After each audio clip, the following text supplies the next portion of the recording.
उपोषण करत आहात, काय मागणी आहे, काय? सेवानिवृत्त ग्रामपंचायत अधिकारी जे आहेत हे मागील 5 वर्षापासून 10 वर्षापासून सेवानिवृत्त झालेत. काही 1 वर्षापासून, काही 2 वर्षापासून सेवानिवृत्त झाले.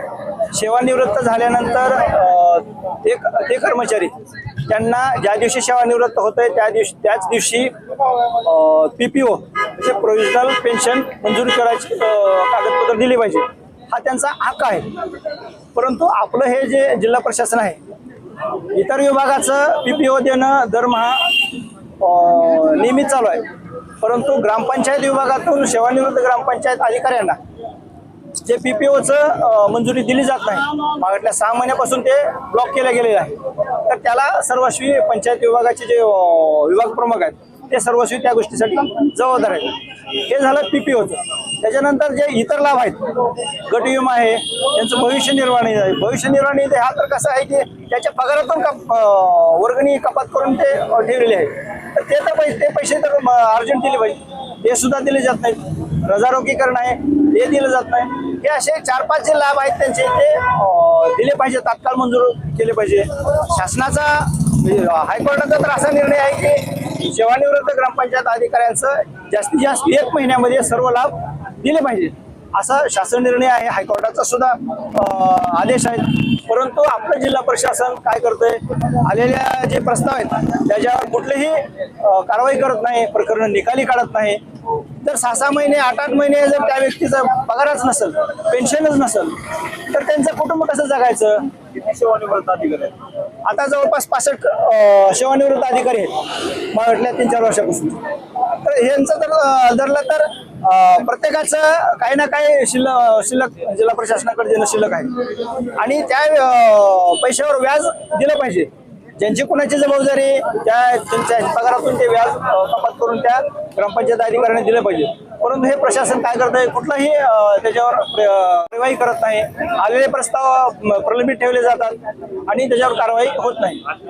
सेवानिवृत्तीपूर्वी संबंधित खातेप्रमुखाकडे पेन्शनचा प्रस्ताव जायला हवा असा शासन निर्णय आहे किंवा आयुक्त कार्यालयाच्या तशा सूचना आहेत की सेवानिवृत्तीच्या दिवशी सेवानिवृत्त मंजुरीचा आदेश त्या कर्मचाऱ्याला देऊन त्याचा सत्कार करावा आणि त्याला त्याच्यानंतर पेमेंट जर कंटिन्यू त्याला पेन्शन मिळत राहील, त्याची उपासमार होणार नाही, आर्थिक हेळसांड होणार नाही, मानसिक त्रास होणार नाही.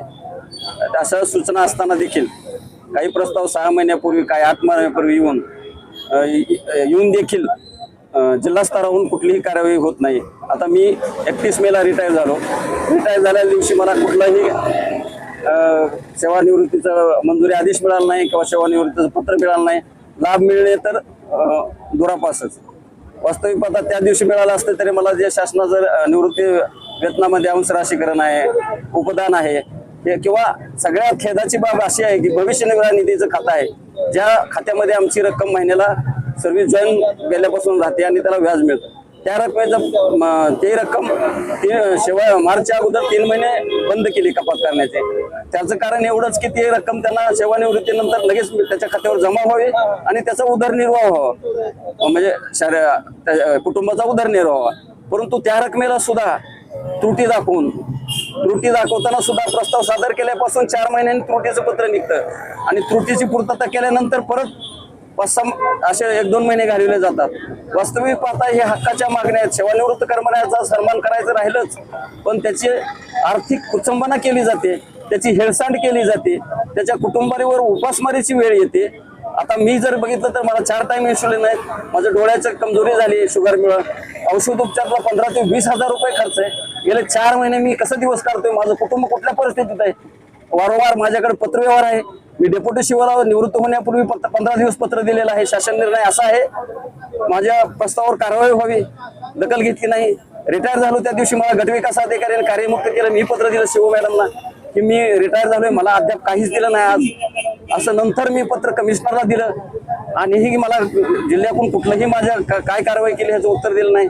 म्हणून सेवानिवृत्त कर्मचाऱ्याला सन्मान राहिला, त्याची आर्थिक कुचंबना होईल असं वागू नये. प्रशासनानं आयुष्य गेलेलं असतं आणि तो काहीच करू शकत नाही, पण त्याचं सगळं कुटुंब, आता माझी मुलगी शिकते, मुलाचं काहीतरी आहे, माझा आजारपणाचा खर्च आहे.